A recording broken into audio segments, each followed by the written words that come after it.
ನಿಮ್ಮನ್ನು ಮಾತಾಡಿಸ್ತೀನಿ. ನನ್ನೊಟ್ಟಿಗೆ ಆಪ್ ಹೋಗ್ತಾರೋ ಶಶಿಧರ್ ಅವರು ಇದ್ದಾರೆ. ಸರ್, ನಿಮಗೇನು ಅನ್ಸುತ್ತೆ ಈ ಸಂದರ್ಭದಲ್ಲಿ ಇದು ಬೇಕಾಗಿತ್ತ?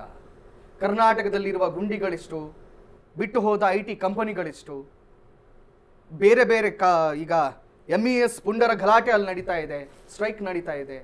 ಈ ಸಂದರ್ಭದಲ್ಲಿ ಈ ಟಿಪ್ಪುವಿನ ವಿಚಾರ ಮುನ್ನೆಲೆಗೆ ಬರುವಂತಹ ಅವಶ್ಯಕತೆಗಳಿತ್ತ?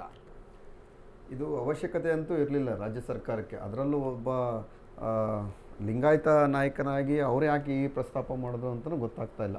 ಮಾಧ್ಯಮಗಳು ಅದನ್ನು ವೈಭವೀಕರಿಸ್ತಾ ಇದ್ದಾವೆ, ಅದು ಸಹ ಬೇಕಾಗಿರ್ಲಿಲ್ಲ ಅಂತ ನನ್ನ ಭಾವನೆ. ಯಾಕೆ ವೈಭವೀಕರಿಸ್ತಾ ಇದ್ದೀವಿ ಅಂತ ಹೇಳಿದ್ರೆ, ದಿ ಮೋಸ್ಟ್ ಕಾಂಟ್ರವರ್ಷಿಯಲ್ ಥಿಂಗ್.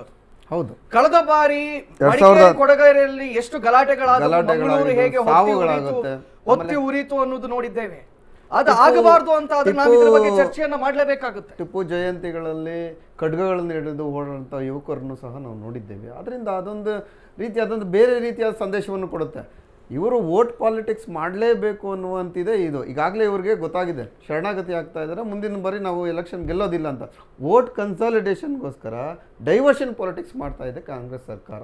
ಅಂದರೆ ಇವ್ರನ್ನ ಈಗಾಗಲೇ ರೈತರಲ್ಲಿ ಮುತ್ತಿಗೆ ಹಾಕ್ತಾ ಇದ್ದಾರೆ, ವಿಧಾನಸೌಧ ಮುತ್ತಿಗೆ ಹಾಕಬೇಕು ಅಂತ ಹೊರಟಿದ್ದಾರೆ. ಮತ್ತು ಹಲವಾರು, ನೀವೇ ಹೇಳಿದ್ರೆ ಹಲವಾರು ಸಮಸ್ಯೆಗಳು, ಮೆಕ್ಕೆಜೋಳ ಖರೀದಿ ಕೇಂದ್ರ ಸ್ಟಾರ್ಟ್ ಮಾಡಿಲ್ಲ, ರಾಗಿ ಖರೀದಿ ಕೇಂದ್ರ ಸ್ಟಾರ್ಟ್ ಮಾಡಿಲ್ಲ, ಹಲವಾರು ಜ್ವಲಂತ ಸಮಸ್ಯೆಗಳಿರತಕ್ಕಂಥ ಈ ಸಂದರ್ಭದಲ್ಲಿ ಯಾವುದೋ ಒಂದು ವಿಷಯವನ್ನು ತೆಗೆದುಕೊಂಡು ವಿಷಯಾಂತರ ಮಾಡೋದಕ್ಕೆ ಜನರನ್ನು ಮತ್ತು ವಿರೋಧ ಪಕ್ಷಗಳನ್ನು ಡೈವರ್ಷನ್ ಪೊಲಿಟಿಕ್ಸ್ಗೆ ಎತ್ಕೊಂಡು ಹೋಗುವಂಥ ಪರಿಸ್ಥಿತಿ ಕಾಂಗ್ರೆಸ್ ಸರ್ಕಾರ ನಡೆದುಕೊಳ್ತಾ ಇದೆ ಏನೋ, ಅದೇ ಇವರನ್ನು ದಾಳವಾಗಿ ಬಳಸ್ಕೊಳ್ತಾ ಇದ್ದಾರೆ ಕಾಶಪ್ಪನವ್ರನ್ನ ಅಂತ ಡೌಟ್ ಬರ್ತಾ ಇದೆ. ಯಾಕಂದರೆ ಇಂತಹ ಘಟನೆಗಳು ನಡೀಬಾರ್ದು. ಇವರು ಆಗಲೇ ಮುಸಲ್ಮಾನ ಸಾಕಷ್ಟು ನಾಯಕರು, ಮೌಲ್ಯಗಳು ಎಲ್ಲರೂ ಹೇಳಿದ್ದಾರೆ, ನಮ್ಮಲ್ಲಿ ವ್ಯಕ್ತಿ ಪೂಜೆ ನಿಷಿದ್ಧ, ನಾವು ಕೇವಲ ಅಲ್ಲಾಹನ್ನು ಬಿಟ್ಟರೆ ಬೇರೆ ಯಾರನ್ನೂ ಸಹ ನಾವು ಪೂಜೆ ಮಾಡಬಾರ್ದು, ಆ ರೀತಿ ನಮ್ಮ ಧರ್ಮದಲ್ಲಿ ನಮ್ಮ ಇದೆ.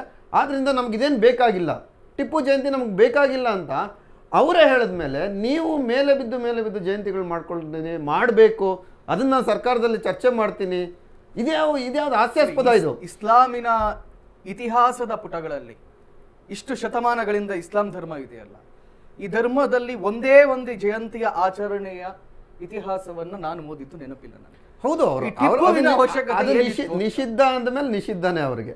ಅವರು ಯಾವ ಪಾಲಿಸ್ಕೊಂಡು ಬಂದಿದ್ರು, ಅವತ್ತಿಂದ ಪಾಲಿಸ್ಕೊಂಡು ಬಂದಿರತಕ್ಕಂಥ ಅಲ್ಲಾಹರು ಮಾತ್ರ ನಮ್ಮ ದೇವರು, ಬೇರೆಯವ್ರನ್ನ ಯಾರು ನಾವು ಪೂಜೆ ಮಾಡಬಾರ್ದು ಅನ್ನೋ ರೀತಿಯಲ್ಲಿ ಅವ್ರ ಅವತ್ತು ಹೇಳಿಕೆಗಳು ಸಹ ಇದೆ. ಅವ್ರದ್ದು ಒಂದೇ ರೀತಿ ಇದೆ, ನೀವು ವೋಟ್ ಪಾಲಿಟಿಕ್ಸ್ಗೆ ಯಾಕೆ ಮಾಡ್ತಾ ಇದ್ದೀರಾ, ನೀವು ಜ್ವಲಂತ ಸಮಸ್ಯೆಗಳಿಗೆ ಹೋರಾಟ ಮಾಡಿರಿ. ನಿಮ್ಮ ಉತ್ತರ ಕರ್ನಾಟಕದವ್ರು, ನೀವೇ ವಿಜಯಪ್ಪನವ್ರೆ, ಕಾಶಪ್ಪನವ್ರು, ನೀವು ಓಡಾಡ್ರಿ.